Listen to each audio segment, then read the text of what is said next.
सरकार के युवा कार्यक्रम विभाग के द्वारा आयोजित विकसित भारत युवा कनेक्ट कार्यक्रम देश के युवाओं में विकसित भारत का संकल्प की भावना भरने के लिए है। राष्ट्र के लिए अगले 23 साल महत्वपूर्ण है। संकल्प से सिद्धि तक विकसित भारत को लेकर जाना है और जो योगदान और बलिदान स्वतंत्रता संग्राम में भारत के युवाओं ने दिया था, आज योगदान देने की जरूरत है।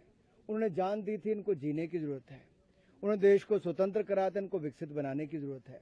और हर क्षेत्र में आज युवा स्टार्टअप से लेकर बाकी इकोसिस्टम्स में बहुत बड़ा रोल अदा कर रहा है। दुनिया की सबसे बड़ी युवा आबादी हमारे पास है। न्यू एजुकेशन पॉलिसी और स्किल मंत्रालय के माध्यम से world's largest skill man power हम यहाँ पे तैयार करेंगे। आज स्पेस से लेकर डिफेंस सेक्टर भी खुला है और इससे दिखता है science to startup, space to sports, हर क्षेत्र में भारत का परचम लहरा रहा है और युवा हर क्षेत्र में अपना योगदान दें, ऐसा हमारा।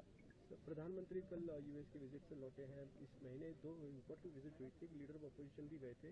कैसे देखते हैं इन 2 विजिटों को, क्या क्या इसमें हासिल हुआ और क्या क्या? देश देख रहा है कि 140 करोड़ भारतीयों का मान सम्मान दुनिया भर में बढ़ा जब भारत में है भ्रष्टाचार मुक्त शासन मोदी जी के नेतृत्व में मिला। 10वें नंबर से 5वीं बड़ी अर्थव्यवस्था बनी और अगले 2 सालों में 3री बड़ी अर्थव्यवस्था बनेगी।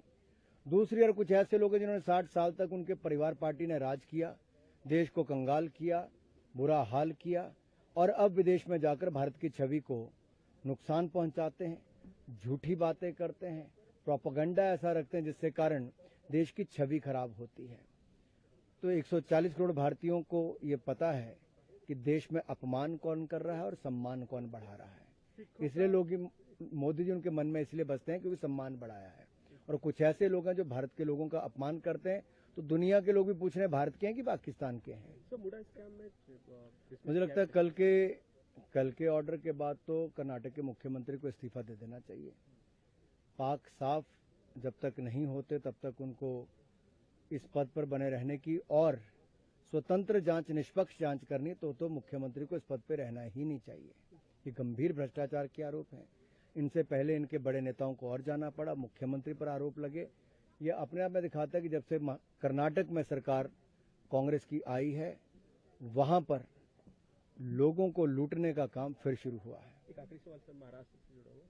सर, जैसे कि राहुल गांधी ने मुद्दा उठाया था सिखों का और बाद में आरक्षण का मुद्दा, वो काफी कंट्रोवर्सी रहा, तो क्या कहेंगे खास कर? देखिए, कांग्रेस की मानसिकता ही भारत में आरक्षण यानी कि रिजर्वेशन को खत्म करने की है। पंडित जवाहरलाल नेहरू हों, इंदिरा जी हों, इन सब की, राजीव गांधी जी तक की मानसिकता और कांग्रेस का यही था कि आरक्षण को खत्म करना है। और राहुल गांधी जी की जुबान से फिर एक बार निकला है विदेशी धरती पे कि वो आरक्षण को खत्म करना चाहते हैं। और यही नहीं, सिखों के बारे में जो दुष्प्रचार उन्होंने किया है, अरे राजीव गांधी जी के नेतृत्व में ही इस देश में सिखों का कत्लेआम हुआ। गले में टायर डाल के जला दिया गया, बहन बेटियों की इज्जत लूटी गई, कत्लेआम हुआ, केश काट दिए गए, गुरुद्वारों में ब्लू स्टार ऑपरेशन तक चले। अब वही राहुल गांधी जी जाके देश की छवि खराब करते हैं झूठ बोल के। जबकि मोदी सरकार में एसआईटी का गठन हुआ सिखों को न्याय दिलाने के लिए। अब कांग्रेस के वरिष्ठ नेताओं को जेल में जाने का काम भी हुआ उसके कारण। फिर करतारपुर कॉरिडोर, गुरुद्वारे के दर्शन भी हमने करवाने शुरू किए, हेमकुंड साहब तक रोपवे पहुंचाया। वीर बाल दिवस, साहबजादों की शहादत पे हमारी सरकार के समय मनाना शुरू किया।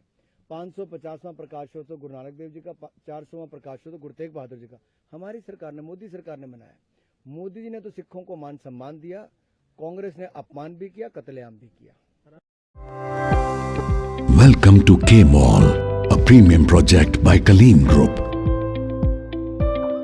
Book now.